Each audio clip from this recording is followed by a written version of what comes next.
Dans les années 80, un ordinateur, ça ressemblait à ça. 20 ans plus tard, on est dans les années 2000, les ordinateurs sont portables, on peut les emmener partout. Et aujourd'hui, on a tous dans notre poche un smartphone aussi puissant qu'un ordinateur. Et bien, le même phénomène s'est passé dans un domaine moins connu, les diagnostics médicaux. Donc vous vous souvenez tous pendant Covid des tests PCR, c'est la méthode la plus précise pour détecter la présence d'un pathogène. Et bien cette méthode, la PCR, elle a été développée dans les années 80. Et dans les années 80, une machine PCR, ça ressemblait à ça. 20 ans plus tard, les machines, elles sont beaucoup plus compactes, mais tout aussi performantes.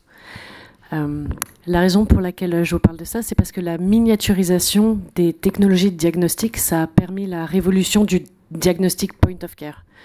Le diagnostic point of care, c'est la capacité d'apporter au bon endroit et au bon moment les technologies de diagnostic telles que la PCR au plus près du patient. Et au plus près du patient, c'est-à-dire à la pharmacie ou sur le terrain ou encore à la maison. Et pourquoi on vous parle de ça aujourd'hui ? Parce que le marché de la PCR, c'est 20 milliards de dollars tous les ans aujourd'hui. Ce sous-segment, le point of care, c'est la tendance du marché. C'est le segment en croissance de 24% tous les ans aujourd'hui. C'est attendu à 27 milliards par an en 2030. Et aujourd'hui, je suis avec Margot, notre CTO, qui est une spécialiste en biologie synthétique. Je suis très heureux de vous présenter le résultat de 10 ans de R&D à Harvard, à Arizona State University, maintenant au sein d'Encarta.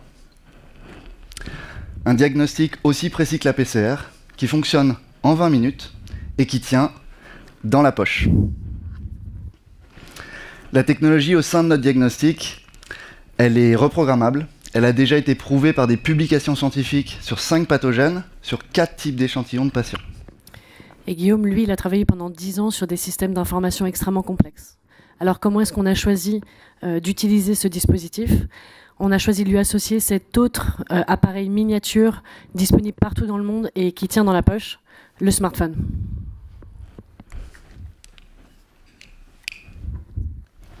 Alors le smartphone, il permet de faire fonctionner le diagnostic, il permet de guider l'utilisateur dans l'utilisation et il permet de transférer les résultats, par exemple, à son service de télémédecine favori.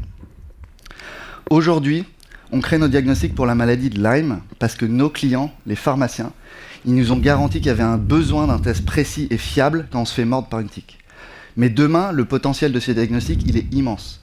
C'est un nouvel outil de lutte contre les maladies sexuellement transmissibles, où les gens préfèrent se dépister dans l'intimité et le confort de leur maison, plutôt que d'aller dans des laboratoires. C'est aussi un outil pour les médecins. Quand on diagnostique un enfant avec une infection bactérienne ou virale, on peut choisir de lui donner des antibiotiques que quand c'est utile. Quand on a créé l'entreprise, Margot, Keith, Alex et moi-même, on avait la même vision qu'aujourd'hui, c'est améliorer la santé humaine en apportant des diagnostics partout et pour tous. Aujourd'hui, on vient de clôturer la première tranche de notre levée de fonds, et avec 50 Partners, on est un cran plus loin dans la réalisation de cette vision. Tester, tester, tester. C'était le message de l'OMS pendant la pandémie de Covid.